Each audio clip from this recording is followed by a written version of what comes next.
Good afternoon, sir. Yo, yo. This is episode 47 of the Beef and Bitcoin podcast with your host, Brett and CH. Today's topics, looks like Bitcoin is celebrating its 600,000th block. So, congrats to Bitcoin. We'll talk a little bit about that. We also have, looks like Bermuda. The Bermudians are starting to accept stablecoins for payment of taxes and other government services, which is, kind of interesting, and that may be a trend. We'll see.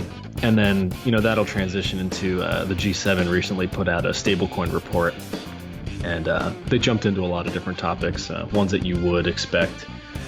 So that's interesting. We'll cover that. But how you doing this week, man? Doing pretty good. It's another interesting week, as I keep saying.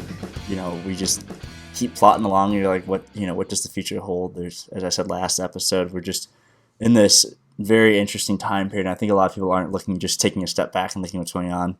When they look at the U.S., like with current geopolitical or the political tensions, and then globally all the geopolitical things going on. And I think one of the most obvious things was this recent, and I don't mean to get into politics at all or anything about foreign policy, but when you see like the two sides that hate each other, like the liberals and the conservatives in the U.S., all the whatever big names jump sides when people, pulling out of Syria. It just shows you, who, they don't really dislike each other. They're all in the same boat. It's one big club and you're not in it. George Carlin. Yeah, I love George Carlin. Yeah. I love watching his old stand-ups. They were so good. Yeah, it's just interesting times, and that and obviously that volatility in society play exactly like Hong Kong, for instance, or what's going on in France, plays into everything, in the terms of the financial markets, including Bitcoin. No, I think that's a good point, because I heard somebody mention on a podcast the other day, and this has a lot to do with the global kind of geopolitical issues. We had pretty much 4,900 years of a sound money standard, and then the last 100 haven't been. And it kind of makes you wonder, is it the money of the last 100 years that has caused all of these issues? I mean, my thoughts are, yeah, 100% yes. There's no reason, or there's no way any of this stuff would be possible without delinking from a sound money standard, because the sound money standard would keep a lot of this in check, and it would never allow it, just from the natural function of the markets. So as as annoying as it is to have to look at that or hear about it, or see division, it's a money thing when you get to the root of the problem. Like, that is the issue. You had 4,900 years of sound money, and then the last 100 is just a gigantic fuck all experiment. And it's really not a surprise when I take a step back and think about it. We look at other societies in the past that have taken fiat currencies, and I know I've mentioned this way early on, but like the Romans are a perfect example with the denarius, Right. which is silver, and aurorius, which is gold. And they basically inflated the coins by taking the silver and gold content out of them, to the point where the denarius basically was like copper coin, I believe, under it, because the silver wore easily comparatively to the gold. And I don't mean to bring this up, but there's this pretty good author who wrote a couple good books. One of them's The Madness of Crowds, Gender, Race, Identity, and he really made a very solid point. I was listening to one of his interviews, and basically the point was, ever since 2008, 2009, when the financial crisis happened, things have not been the same. And what's the big thing we always mention? QE, and then zero interest rates. And so money is just flowing freely everywhere for nothing, and Right. all sorts of fucking crazy ideas are just getting inflated beyond any means. Beyond Meat, great example. I mean, the stock is just shit the bed. It might bounce, but it's way still overvalued. It's like some ridiculous sales to whatever enterprise value or something like that. The value is just through the roof, comparatively what it actually sells. And then you look at like another good example is the Bird fucking scooters.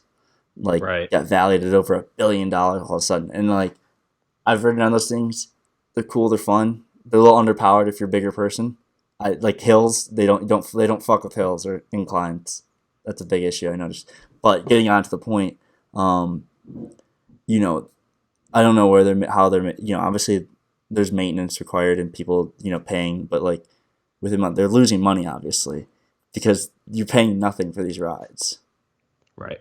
you know, and you got to think about ship breaks down, replace, etc. As I said, and then on top of that, the marketing, like they obviously spent good amount of money on marketing and being fucking, the typical company that's just losing a shit ton of money, but they look good. Right. It's like the Uber, the Lyft, the Snapchat, you know. Yeah, I mean, when you can continue to raise cheap money, you have no incentive to actually be profitable to like have a self-sustaining business model, and we're just gonna all of the businesses that can't produce a profit will hopefully go away, and then the market will perform that function of allowing businesses to fail so that everybody obtains that knowledge of what business models work and which ones don't, and then everybody just moves forward. You don't have to save everything that's a bad idea. That's why they're called bad ideas in the first place. Exactly. And I think all the stuff that's happened in the past decade, basically, it's been a decade now. It's 2019, almost 2020.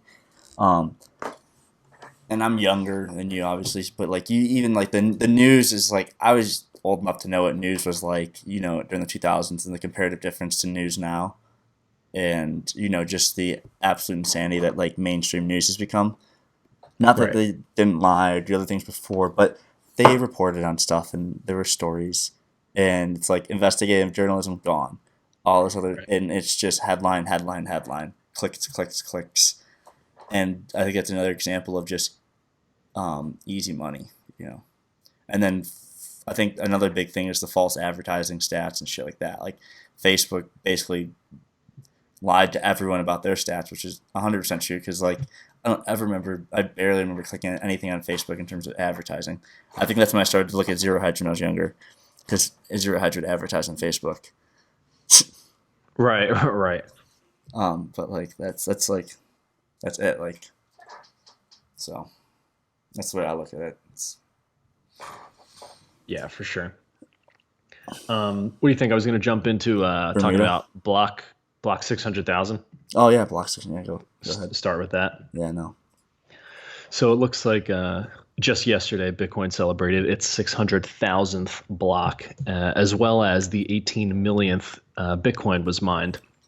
So what that means is there's pretty much only 3 million new Bitcoin left to be mined that will be pushed out into circulation, and and the next 2 million will be mined over the next 10 years, and then the last million will take 110 years to be mined, which is kind of mind blowing when you think about it.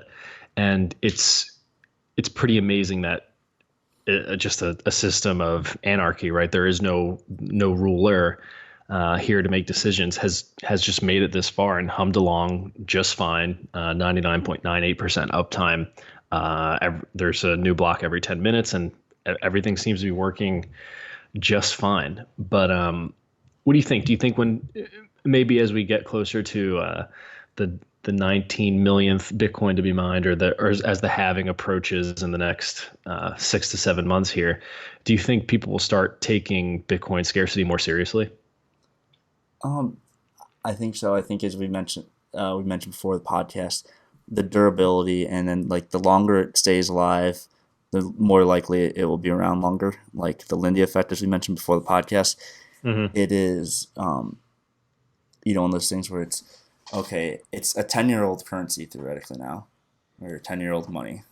Um, you know, and it's completely different technology. Things are being built on top of it. I'm not as into it and don't follow that as closely as you do, but it's like there's stuff going on it's a completely different technology. It's like if it stays around for another 10 years, it's already really robust as we see, because, and I'm going to mention this, I know we mentioned last podcast, but like Libra hasn't launched. Why? Regulation. Right, right, and this is Like that's just kills it right there. I yeah, mean, Bitcoin like requires Facebook, no unless permission. they just launched a coin and didn't say shit, but then that would ruin their effect of being Facebook. You know, um, Mm-hmm. like there's all those just shit coins on CoinMarketCap that you have no clue who fucking started it, but it's there. It's kind of like that. Like they could do that, but that means they can't use their fucking brand and name for their stablecoin. Which I'm gonna just say it now. There's no such thing as a stablecoin. I'm just sick and tired of seeing stablecoin, and I mentioned this before we start recording. Stablecoins aren't stable, and should we just jump into the Bermuda and why this is ridiculous? Yeah. Like, okay, so Bermuda now accepts USDC crypto, which is a stablecoin for taxes and government services. And then basically, there's a little quote here. Bermuda is focused on enabling financial services to be built and delivered using cryptocurrency and digital assets. Well, my only issue with that, and I get like Bitcoin and other cryptos are volatile, whatever, it's like stablecoins aren't stable. And I like Tether chart is a perfect, oh, this is True USD or Tether USD. And Tether, like, last year, went down like literally 87 cents. So from it's supposed to be paid at $1, it went down like 13%, you know? It's not stable. None of the stable coins are. Yeah, I mean, especially when you think of something being pitched as a stable, like that's why they call it a stable coin, right? The stability is supposed to be a selling feature or a feature of utility for using that, right? It's stability. It's pegged to something else. The only problem is it's pegged to something that also continues to lose value. So even if you're holding one physical US dollar and one Tether or USDC, the purchasing power of both of those will decrease over time. So while it's still it's still one unit of whatever currency, there's nothing stable about its purchasing power. And I don't think, maybe that's the way I'm trying to say it. No one's come up with a way to have a stable or a currency or a token or coin where its purchasing power is actually stable. Because then the units of that would have to either increase or decrease depending upon the overall market cap of that coin and how many coins are in circulation. But again, you kind of got to let the free market do its thing. And I think it's interesting that Bermuda has chosen to go this way. And I don't think it's not a surprise, right? There's 60,000 residents in Bermuda. It's like a smaller city state. They can be nimble. They can compete from a regulatory standpoint specifically because there's not as many people you need to convince to do something or make a change, a regulatory change. And I know from just being in the insurance industry, Bermuda is a great place to set up your insurance company or reinsurance company because of regulatory reasons. A lot of the hedge fund reinsurance companies set up in Bermuda for this exact reason, because it's so much easier and cheaper to do business if you're domiciled there. And that's perfect. That's actually what we want. And I keep hearing people mention that the hope would be as Bitcoin kind of takes its stand and it gets more adopted, or stable coins come into existence, or government kind of currencies in that way, that hopefully you'll have city states start to compete against each other or with larger states. Like if Bermuda's offering a good deal for citizenship, or the Cayman Islands for Bitcoiners, like there's a good chance I'm going to move, right? So you need to compete from a regulatory standpoint. Yeah, I was just going to say, like, what makes, no, I don't know if I mentioned this exactly earlier, what makes USDC, like, durable? Like, what's preventing it from the servers going down? What's preventing it from getting, messed with, basically, or shutting down? That's the thing to me. Nothing. Yeah. Right. Like, and everyone can argue the durability of Bitcoin, whatever, but still, its runtime says otherwise. Like, you just gotta look at that. I'm not gonna go in a deep argument about it or whatever, because I'm not super knowledgeable on it. But I know some more than the average person, but I'm not like the people who are wizards at this stuff. But my point is like the uptime says something about Bitcoin. It's been up for 98%, something like that. I don't know, Right. Some ridiculous, And you can't say the same, as I mentioned before, you can't say the same for the regular banking system. There's bank holidays, like this past week on Columbus Day. Right. Banks are closed. So it's only open 4 days a week, and they're open from, depending on where you live, what time zone. Time zone doesn't matter in the sense of going into the bank, but it does matter in terms of wiring money and sending money around. People No, don't realize totally. that. Like if you live on the Pacific, if you live in Pacific Standard Time, you have to send money at 2 p.m. is the last time you can send money. Well, Yeah. 1:59, whatever. No, it absolutely sucks. And I think It's fucking probably even blows. if you wanted to have a It's terrible, conversation, dude. Like yeah, living on the East Coast your whole life, and then going, you don't realize the difference. It's like shit. no, I know. It's I think when you explain kind of like a Bitcoin to somebody who's just never really taken the time to think about it, and if you ask them if they've ever tried to make a wire transfer on like a Friday afternoon and they were told no, because that happened to me, and you kind of just sit there and you think and say, you guys are kidding, right? Like that's my money in the bank, and you're telling me that I can't do what I want with it at any point in time just because it's Friday at Yeah. 3:45. Like, and then you So start we're to gonna charge realize you like, $30 to send this yeah, on the same day to this location. right, and then you you can send Bitcoin to Iran or somewhere where you're not allowed to send Kim Jong like Un, money to. take my Yeah, Bitcoin. exactly. Like all of a sudden, it just kind of that was the really big light bulb moment for me. And I remember texting my friend. I'm like, I can't get my wire to the exchange. It was a Friday. It was like after lunchtime. They're like, yeah, this isn't going to get there Monday. And then, of course, over the weekend, Bitcoin pumped to whatever price, and you get in late, and it's like, damn, man, you cost me a couple $1,000. But like that, It's like that was shit. like, I No, probably, dude, I I don't probably even. mentioned this before on the podcast, but like Never. that one event was the light bulb moment where I was like, okay, something like this is super necessary because now all of a sudden you have a 24-hour financial system, like, and it runs itself. Like it doesn't require any of you jerk off tellers to like make my transaction go through. Yeah, Like when you really think about it, it's like it automates every single person who's sitting in a physical like bank. Like we don't need you anymore for anything really. hmm It is kind of mind blowing. yeah. No, I was just gonna say. So was it like before 2 p.m. or was it after 2 p.m.? It was right around Like, probably 2 p.m. ish because yeah. it was No, a you Friday. get I you was get. working from home. I like drove to the bank, had Oh, everything you ready, don't think and I about it, could. and you like. No, yeah. I No, was like, it's "What do you mean it's going to get there on?" Oh, it wasn't going to get there on Monday because Monday was a holiday, so it was yeah, Tuesday. So it's Friday yeah. afternoon, That's where. Yeah, all the weekend, holiday. then holiday Monday, and then it didn't get there till Tuesday. It's like, uh, I it just say that's why I same day wire. I don't even like screw around. It's just like whatever. I'll eat the fee. yeah, I hate like the like it like I've done very rarely done international wires, and it's like it doing it one time. I was like never again. right. It's just a pain. It's There's nothing it's fun. like when your money gets lost, you're like, oh yeah. It's like, oh, wonderful. And it's like, no, it's not. So yeah, that's my thoughts on it. And it's like it's 2019. Why can't like I Right. move money around from the bank? Why I guess there's ATMs, but ATMs generally have withdrawal limits sometimes for Right. people. But it's like why can't you can only if I wanted to go to the ATM and pull out all the cash, I couldn't do it. I had to go in the bank, whatever. But Right. like, and I get reasons for having it at the same time. Why can't you have all your money at once? Yeah, why do you have to wait till Monday? Like currently, No. if I wanted to Yeah. go get my money out of the bank, I have to wait till Monday morning.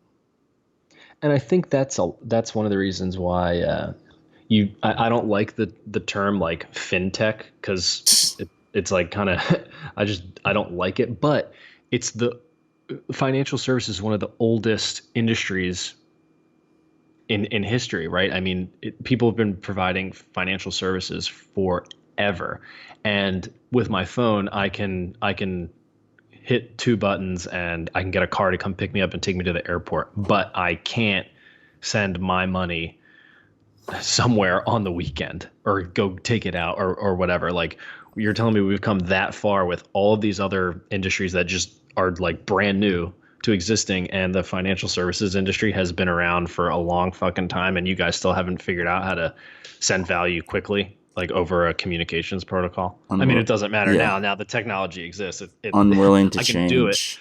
Yeah, so it's just, and I mean, I think a lot of like rent seeking has to do with that. Like, they make too much money. What is it like on average 7% fee for doing Western Union sending stuff? I mean, yeah, the rent seeking makes it super profitable, but That's why you see so much disruption with I hate it, fintech, and just, Cash App's super popular, Venmo super popular, because there is demand for that, right? Your kids or my kids probably won't need. They might never step foot into a physical bank. That's me speculating. I'm pretty sure that would be the case. I don't see any reason why. I personally don't go very often, and I just don't see us getting there. Yeah, it's gonna be interesting. Again, we're on this cusp of. I know we mentioned at the start of the podcast. It's like where we go next. Like Hmm. we're living in the peak of times. People need to take a step back and like Joe Rogan always talks about, we are living in very strange times. Like a perfect example is like Hillary Clinton calling out Tulsi Gabbard on Twitter, and then a presidential candidate calling out a former presidential candidate. Like just basically shitting on her on Twitter. That's for lack of a better term. And it's like, wow. It's like this is the state of U.S. politics in 2019. Yeah, it's just laughable. It's a giant fucking show, and it's just a giant distraction from what really matters. Totally, totally. It's just like You want to since we were talking about stablecoins, we might as well jump into the to that G7 stablecoin report that just came out. yeah, might as well. And so the G7 published a report on stablecoins, and of course, they also mentioned Bitcoin and how it's failed to provide a reliable and attractive means of payment It's and a not store of stable. value. Right. They also said, of course, remittances are slow and expensive, and global stablecoins could solve some of these issues, but they're not free from risks and or challenges. So, the report had your typical FUD in there. It's highly volatile, scalability issues, not very user friendly. I can agree with all that. And they also mentioned that crypto assets have served more as a highly speculative asset class for investors or those engaged in illicit activities rather than a means of payment. So, of course, they throw in the illicit activities in there, which, if you're comparing apples to apples, the amount of illicit activity that goes on with Fiat. Jesus that goes on with Christ. fiat currencies is like unreal. So bad comparison, and I think more people will start to come around to that. Mostly just people who have kind of researched the topic a little bit more would be able to come back and say something like that. Like when Joe said that to Mnuchin on CNBC, that was pretty funny. And then they also got into stable coins from a regulatory standpoint, and they said no global stablecoin project should begin until the legal, regulatory, and oversight challenges and risks are adequately addressed. And then, and this is the point, one of the other points I wanted to get your take on is, finally they mentioned central banks jumping into the mix, saying central banks individually and collectively will assess the relevance of issuing central bank digital currencies, CBDCs, in view of the costs and benefits in their respective jurisdictions. So we'll put a link to the whole report in the show notes, and this is just a quick glance of what the block had written up. But there were two things. One that I wanted to mention, they talked about the legal and regulatory challenges. So when you think about private companies issuing stable coins like Libra or JPM coin or whatever, it's interesting that they need permission to issue a coin, where something like Bitcoin does it. And nobody ever says that about Bitcoin. And I think that is the biggest selling feature, is that you can use it without permission.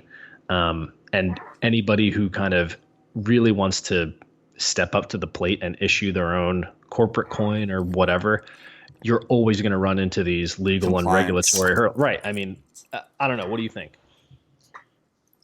Sorry, just taking a sip of water there. But I was just about to, when you were done there, I was going to say, this is the example of like where Bitcoin and all the rest of the crypto and all the shit coins that popped up in 2017, there was no rules, regulations, or laws. People were doing things. And the same with Bitcoin when it began in 2009.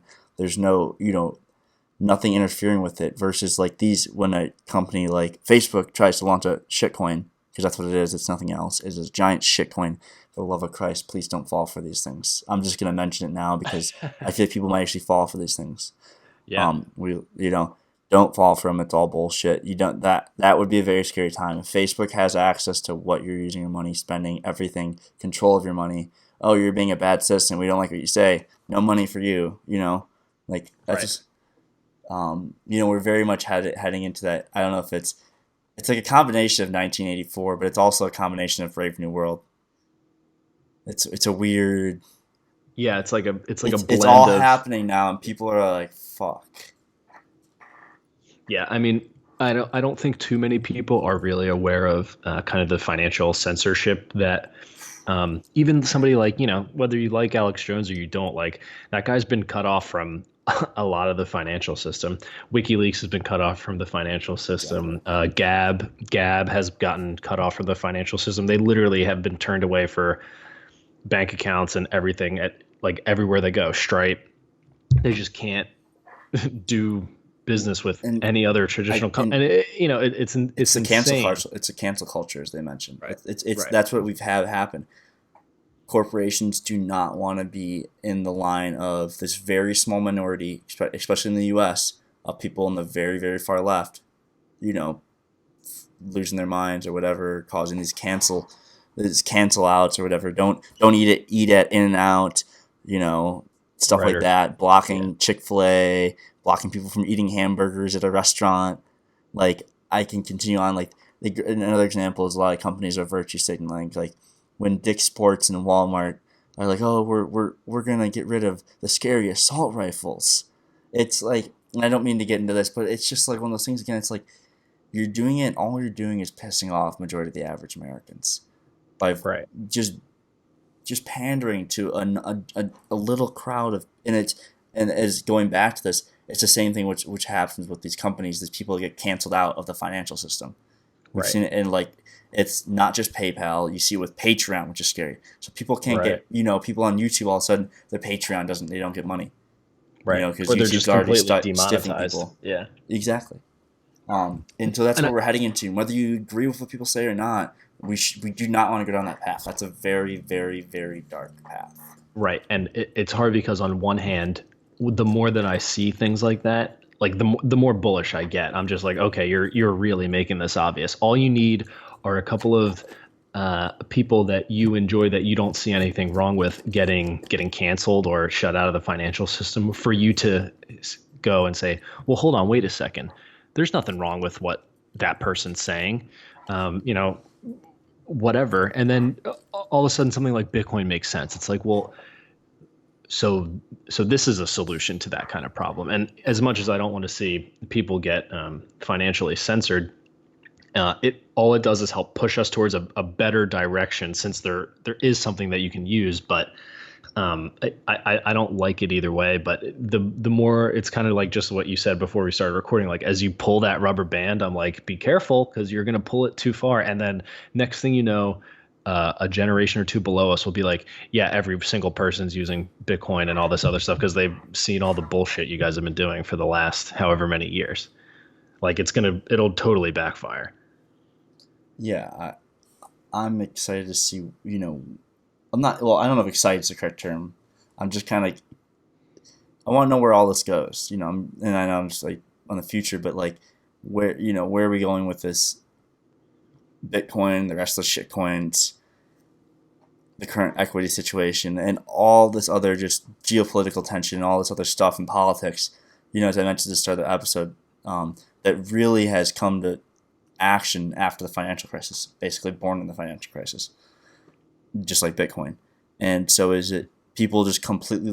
think the biggest thing is people just completely lose faith in the system. Exactly. Nothing has gotten better for, and I'm going to cut you off there, nothing has gotten better for the majority of Americans.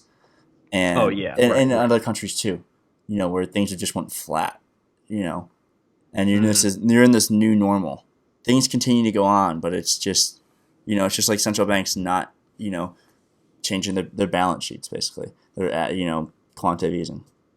Right. That's actually the next question I wanted to ask you. When I was thinking about this report, and the G7 coming out with the whole stablecoin report.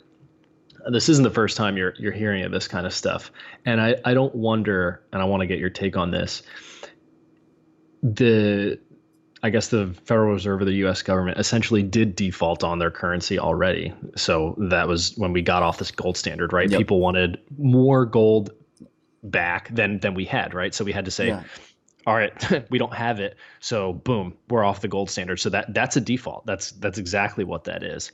And I wonder if the talk about central bank issued digital currencies is not the way that they try to get themselves out of the next default. Yeah. But the difference, what I see, is the default will be global this time around. So you'll have multiple central banks around the planet. All of a sudden, China, US, the EU, you'll see them just say, okay, we're done with fiat, which is its own shit coin. Now we're going to issue something else. And this is how they're going to kind of transition into their default. I started thinking about it when I was looking at this report, but I wanted to hear what you had to say. Yeah, no, that makes I think I 100% agree with you. And you think about, okay, why did the U.S. default that time? The U.S. The U.S. had been entrenched in the Vietnam War. I think it was 71, the gold window, and so at that point, not just for the 6 years of very heavy combat, but you think the years before when we sent advisors, we had aircraft, etc. over there. And then the secret war. There's a whole secret war to that whole thing too, where just black budgets, just money going anywhere, dude. I mean, and the same thing happened with the war on terror. You think about it in the early 2000s, where just money was, and I think War Dogs, that movie paints it perfectly. These dudes were just skirting around, and they made millions off selling ammunition to the U.S. government. They only needed one person, and it was the U.S. government, and they were just spending without really thinking like how a normal business would, because they can just print money out of thin air. Exactly. And it's and also during the 60s too, Johnson did the Great Society. He had a bunch of welfare programs come on. I want to say Medicare, Medicaid, right? Or which one came then? I'm not sure. You're usually my guy to know that kind of stuff. Yeah, I'm trying to think. I don't know when Social Security started either. I'm assuming those started around the same time, I think Social Security was then too. Yeah, I mean, even when you think about that, it's things that they sound really good on paper, and you'd be an asshole if you were to say like, you shouldn't have that. That's you don't want to take care of the whatever. You don't take care of exactly. And it's like, well, it's really not 1966 is Medicare. I think Medicaid might have been before that. I think Medicaid's like the 30s, if I remember correctly. Right. So you and I mean, that won't exist for us. Or if it does, it'll be like, oh yeah, we're covering 1% of your total, and then your copay is the rest, right? They're just going to make it so that they can say it still exists, but it doesn't really cover shit. Yeah, I'm trying to see this. Okay, so there's a Social Security Amendment of 1965. So there's Social Security. Yeah, because Johnson was putting all these programs together, and obviously that's a huge. And the big thing about Medicare. Is it Medicare is the right one to say? And I guess Medicaid is which one's the one for older people where they get to a certain age? Medicare. Okay. Yeah. With you're the insurance guy, so you know this shit. Fucking. With Medicare, with the age growth trend, or longevity of people's lives has deeply screwed this whole thing up, because like when it came out, people on average lived to like 60. The average male lived to 60, and the female lived a little bit longer than that. When you think about that, 1960 whatever, right? And obviously people live longer than that, but the changes in people's diets, the changes in smoking cigarettes, etc., and then just medicine in general too. People live much longer now. So now the person that lives from 65 to 95. It's 30 years. If you don't think about it, it's a long fucking time. Yeah, and I think the other thing to think about it is they can keep you alive while you're sick for a longer period of time, which is just really expensive. Before it was expensive. It's like, oh, you're sick. It's like, well, guess what? There's nothing more you can do. You're dead. Like 150 years ago, it's like, if there's no doctor around, you're dead. And how quickly that's changed. But I just wonder. How long can we?